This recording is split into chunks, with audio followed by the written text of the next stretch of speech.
aquí estamos de regreso con Matinal. Gracias por seguir en sintonía. Vamos con nuestra primera invitada del día. Se encuentra con nosotros Ana Simó, quien es presidenta del Colegio Dominicano de Psicólogos, a propósito de muchos temas relacionados a la pandemia que hacen que el acompañamiento de los psicólogos haya sido particularmente importante en este último año. Bienvenida, un placer tenerle con nosotros. Muchísimas gracias, muy buenos días, gracias por la invitación. Bueno, preguntaba a Caminero antes de que entráramos en la entrevista que si habían tenido o si tienen más trabajo a propósito de los efectos de la pandemia, y hay que suponer que necesariamente es así.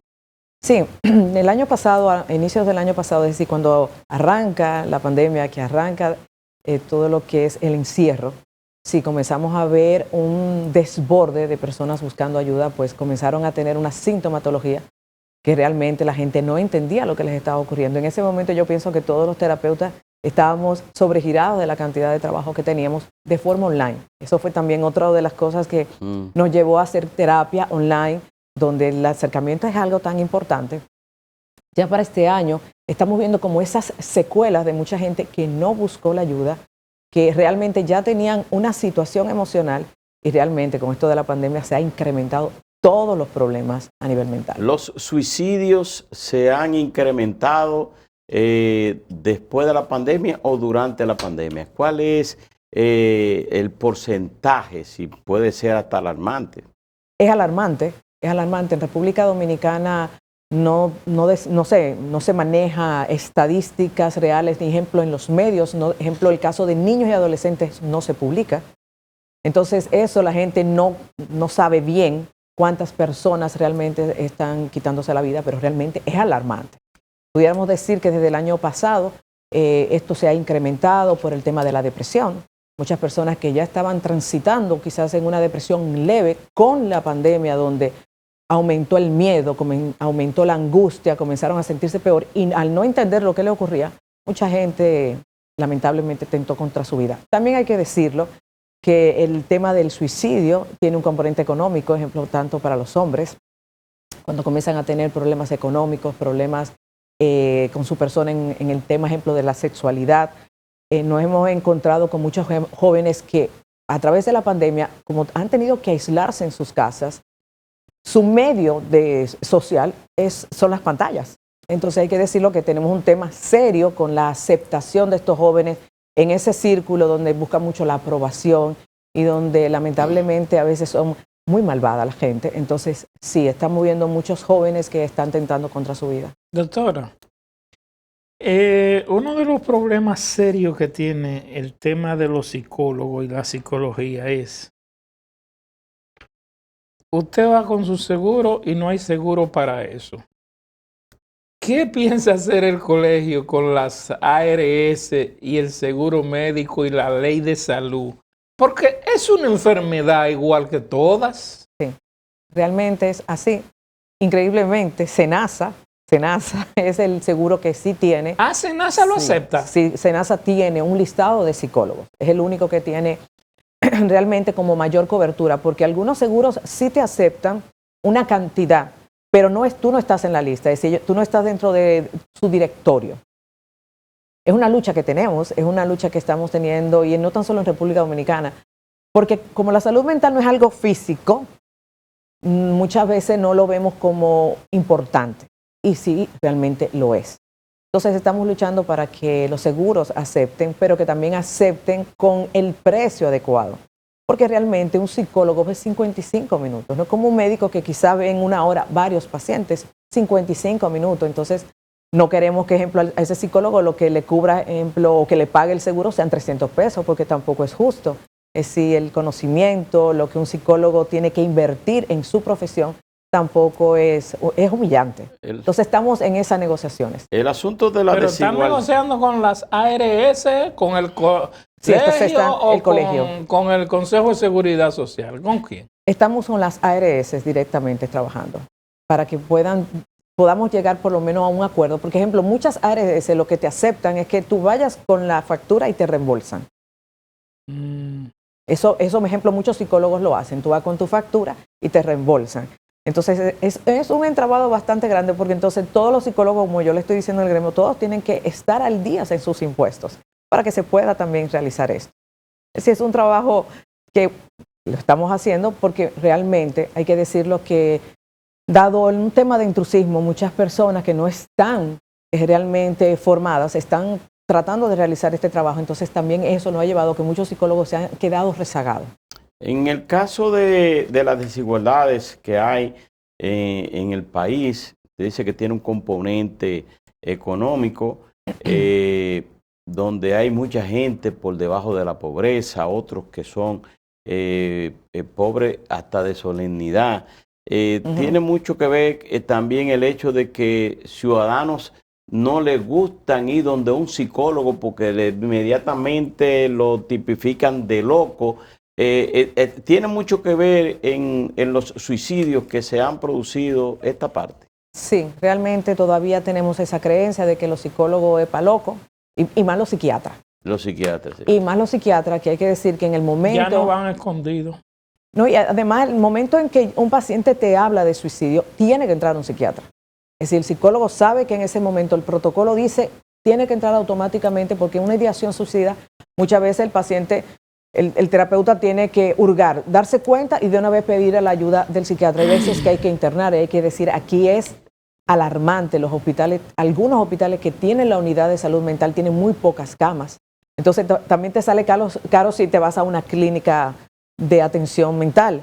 Entonces es como contradictorio. La persona puede tener idea suicida porque tiene un problema económico, pero entonces tiene que pagar por el internamiento. Entonces hay que decirlo, las camas siempre están llenas, que la gente piensa que no. En todos los hospitales eso siempre está lleno, porque realmente los trastornos mentales están a la orden del día. Y que la gente no quiera hablar de eso, eso es una cosa, porque tengo un hijo malo. ¿Qué es lo que más provoca los trastornos mentales?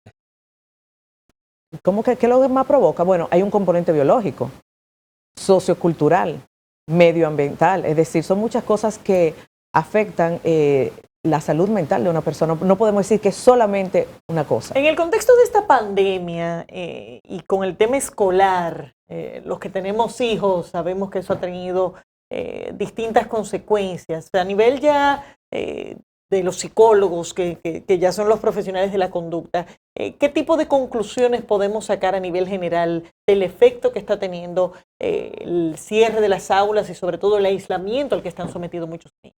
Nosotros eso es a través de mi centro, se está haciendo una investigación sobre el impacto que ha tenido la pandemia en los adolescentes, porque realmente, así como se ha hablado del impacto que ha tenido en los adultos mayores, realmente la otra población ha sido los adolescentes, que necesitan tanto el contacto con sus iguales. Estamos hablando de un encierro donde tuvieron que cambiar todo su aprendizaje, donde a muchos le iba muy bien en el colegio y automáticamente llegaron a la casa y comenzó a irle mal. Entonces eso le afecta el estado anímico, la autoestima, porque para los adolescentes es muy importante la aprobación de sus iguales. Estamos hablando que ahora mismo estamos viendo mucha adicción, adolescentes que no quieren salir, que prefieren quedarse en su casa porque todo lo tienen en la pantalla. Ya todos amigos, todo lo están haciendo por ahí. Entonces tú estás viendo sedentarismo, obesidad, estás dándote cuenta, ejemplo, los muchachos en búsqueda de desaprobación de sus iguales por las redes sociales. Tú ves que están súper aislados de los padres, y hay que decirlo, también los padres vienen con un cansancio, porque quizás tuvieron teletrabajo, quizás estuvieron mucho tiempo haciendo cosas. Entonces, bueno, él está ahí en la habitación, él está tranquilo, él no me está dando problemas. No, tienen que ir a ver, porque nos hemos dado cuenta que ha aumentado mucho los niveles de ansiedad en ellos. En los adolescentes la ansiedad no es buena.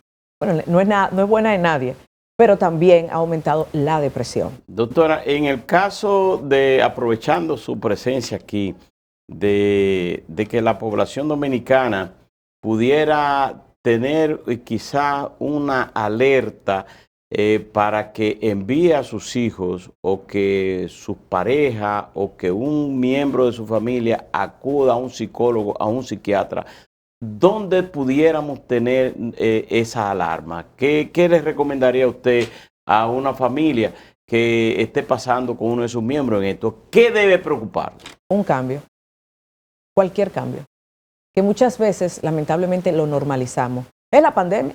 ¿Es la pandemia? No, espérate. Tú tienes que observar. Yo siempre le digo a los padres, o en el tema de pareja, si tú estás viendo, ejemplo, que tu pareja se levanta mucho en la noche, tú te estás dando cuenta que está intranquilo, iracundo. Ejemplo, en el caso de los hombres, que uno de los síntomas cuando hay depresión es el mal humor. Porque es que la gente piensa que una depresión es una gente acotada, que no se baña. No necesariamente. Puede ser una persona extremadamente productiva. Por ejemplo, con el tema de la pandemia hemos visto que con el teletrabajo la gente está trabajando más horas. Es que hay un miedo de que me lleguen a cancelar. Entonces, ese miedo, ¿dónde tú lo vas a reflejar? No es en el trabajo, es en tu día a día, cómo tú le estás hablando a tus hijos, en la comida. Ejemplo, ha aumentado mucho el consumo de alcohol. ¿Por qué? Porque como yo no estoy durmiendo bien, me tomo una copita y eso como que me relaja. Pero pasan unas cuantas semanas y ya me estoy tomando 2 porque una ya no me hace efecto. Ya cuando tú necesitas la botella o necesitas ese trago, hay que buscar ayuda. Entonces, ejemplo, en el caso de los adolescentes, nos estamos dando cuenta que no quieren hablar, que le molesta todo. Y yo le digo a los papás, es que tú no puedes esperar que el muchacho vaya donde tú estás, eres tú que tienes que ir donde él está, porque el adolescente tiende a aislarse. Entonces los padres, yo le digo, tú tienes que ver lo que ellos están viendo. Si tienen redes sociales, tú tienes que revisar lo que está haciendo en las redes sociales. Tú no te puedes quedar con que, bueno, él está tranquilo ahí. No, porque que yo no sé, tú no sabes lo que él está pensando. Entra a la habitación, chequea si se está bañando, chequea con quién está hablando, con quién él está teniendo chateo. Todo eso es importante. Y el otro día yo decía en mi programa de radio que hay que tener mucho cuidado con estas pulseritas que los muchachos están utilizando. Mamá y papá, ustedes tienen que revisar a sus hijos. Yo sé que los adolescentes tienden mucho a pudor. Mami, papi, sal, espérate. ¿Qué pasa con la pulsera? Hay mucha automutilación en este momento. Cuando los muchachos sienten altos niveles de ansiedad, que hay sintomatología física, a veces puede haber dolor en el pecho, un vacío en el estómago, el muchacho tiende a hacerse un daño, es decir, un dolor. Comienzan primero a pellizcarse. Todo esto está en internet, donde hay formas que te explican, grupos que te explican. Entonces, usted tiene que revisar, porque ellos lo hacen donde tú no te das cuenta. Comienzan haciéndolo con pellizcos, después utilizan quizás algo en la casa con filo. No están buscando quitarse la vida. Se produce un dolor y ese dolor mengua mi ansiedad. Es decir, me bajan los niveles de ansiedad, pero eso es un rato nada más. Así como ejemplo en el adulto, quizás estoy ansioso y me como un plato de algo y en el momento me siento bien y después me siento culpable, o con las compras compulsivas, con los adolescentes está pasando esto, en las muñecas como en el entremuslo.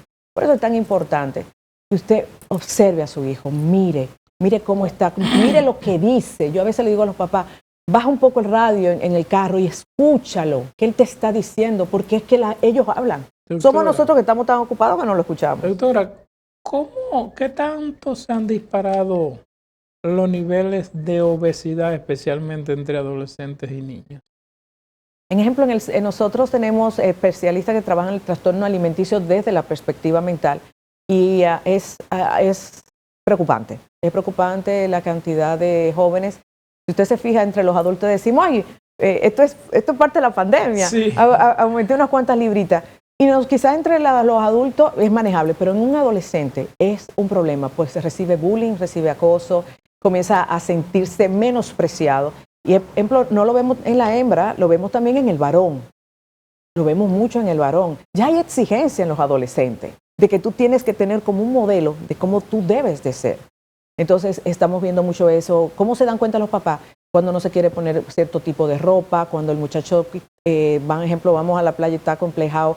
¿Por qué está complejado? En vez de tú obligarlo, siéntate, escúchalo, mira lo que está comiendo, porque comienza a ver, cuando ellos comienzan a sentirse mal, dejan de comer.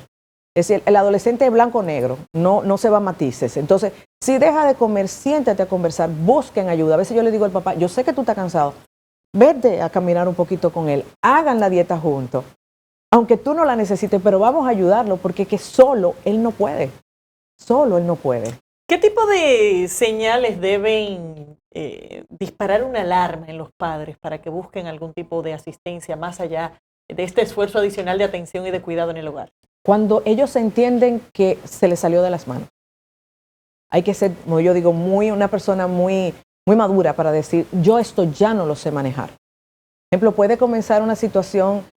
Ejemplo, me llega un caso de un papá que me decía, él comenzó a quejarse de todo, él comenzó a decir que la profe no esto, que los amigos esto, pero cuando lo llevó a la consulta, el niño estaba cursando por una depresión. El papá se dio cuenta, y la mamá, que no podían con esto, y lo achacaban a un divorcio. Realmente, que tuvo que ver, sí, tuvo que ver, pero el chico realmente estaba siendo aislado en el curso por un sobrepeso. Entonces, realmente, Los padres tienen que darse cuenta si esto es algo que ya yo no puedo manejar, si yo cuando trato de resolverlo, yo me involucro y esto hasta me está afectando a mí. Hay que decirlo, muchas veces los padres no aceptan cuando los hijos comienzan a tener alguna conducta difícil. Y con relación, ejemplo, en el tema del suicidio, que hay que decir, los padres tienen que estar muy atentos a lo que los muchachos ponen en sus redes sociales, porque a pesar de que la gente piensa que el que se va a suicidar no lo avisa, sí, muchas veces lo avisa. Muchas veces lo dice. Que no lo dice, hey, estoy pensando. No, busca formas de decirlo. Entonces hay que tener mucho cuidado. No es que usted ahora va a estar alarmado el día entero ni exagerando cualquier conducta, pero yo siempre le digo a los padres que se dejen llevar de su instinto. Lo que pasa es que decirlo, los padres también estamos abrumados. Los padres estamos cansados. Hay que decir que esta pandemia ha dejado una secuela impresionante en las familias y realmente tener la capacidad de darme cuenta que yo no estoy bien. A veces me lleva entonces yo a buscar ayuda. Y entonces poder ayudar a mi hijo, porque a veces el hijo es el síntoma, pero cuando buscamos hay que ver a la familia completa o hay que ver a los padres. En el caso del bullying, bueno, que como no están yendo presencial en las escuelas, ¿eso ha disminuido un poco o también en el caso de las redes y las cosas se incrementó también el bullying a niños? Eso siguió igualito. Eso ha seguido igualito porque a través de las, ejemplo, estamos tomando clase online, pero tenemos que tener grupos para hacer trabajos y hay niños que han presentado, ejemplo, que no lo llaman, que no le mandan el link para entrar al grupo, porque son un grupo de amigos donde hay un acoso o comienzan a burlarse porque quizás tú no tienes el tal material, tú no tienes tal computadora, tú no tienes, eso ha continuado. Lo que cambió fueron las herramientas. Y las redes sociales, bueno, que contarle, las redes sociales hay que tener un cuidado. Por eso nosotros recomendamos que un muchacho menos de 14 años no tenga redes sociales, porque que realmente lo que se está viendo es la maldad, pura maldad en las redes sociales. Hay mucha gente que está sacando su odio y si el muchacho se siente vulnerable en el momento o no entiende la maldad, porque hay que decir, muchos de nuestros hijos no entienden la maldad. Nosotros los padres los criamos en puro amor. Entonces, ¿con quién se aprende la maldad? Se aprende la maldad primero con los hermanos. Una cierta maldad porque los padres están ahí lidiando, pero cuando están en el colegio es que el muchacho se da cuenta que no todo el mundo piensa igual, que tiene los mismos valores y las redes sociales nos ha hecho ver a todos, no a los muchachos, a todos, que hay de todo. Es decir, tú te encuentras con de todo ahí. En ese contexto y más allá de lo que son los riesgos a los adolescentes, uno se pregunta si esta pandemia también ha tenido un efecto colectivo en esa conducta y sobre todo en el ámbito digital. Esta misma semana, por ejemplo, en el contexto de un asesinato de una pareja, sí. Llama muchísimo la atención la ola de reacción a lo que debería ser un factor totalmente tangencial al hecho de que hay una pareja asesinada. ¿Qué nos está pasando como sociedad? ¿Es eso un fenómeno que pudiéramos analizar desde el punto de vista psicológico y al que deberíamos estar tratando de buscarle algún tipo de acción de parte del Estado, desde la familia? Realmente, una de las razones por las que quise ser la presidenta es por esto, lo que tengo son 2 meses como presidenta, y es que desde el año pasado ya los expertos en conducta sabíamos que venía una ola de reactividad, de enojo, que es parte de una pandemia. Y eso lo vemos en la forma en cómo, fíjate que se trata esto, pero nada más hay que verlo en el tránsito. Nada más hay que verlo en el tránsito, nada más hay que verlo. Hay una violencia en el tránsito. Exacto, hay una violencia. Fíjate que ya la gente no saluda, ya no hay sonrisas, es decir, el tapabocas se ha convertido en algo como que te alejo. La gente está más desconfiada, hay que decirlo también como país. Hay un cansancio como país a nivel de lo que se espera a través del Estado. Y claro, como yo he estado ya trabajando directamente con el Estado tiene que invertir más en el tema de salud mental porque realmente la calidad de vida influye muchísimo para que una persona se sienta bien consigo mismo y con su medio ambiente. Y realmente con esto de la pandemia todo se ha incrementado negativamente. Doctora. Bueno, muchísimas gracias. Gracias a ustedes, muchísimas gracias. De su parte. Gracias. Así es, despedimos a la doctora Ana Simó, presidenta del Colegio Dominicano de Psicólogos. Gracias por habernos acompañado. Señores, vamos a la pausa, enseguida volvemos.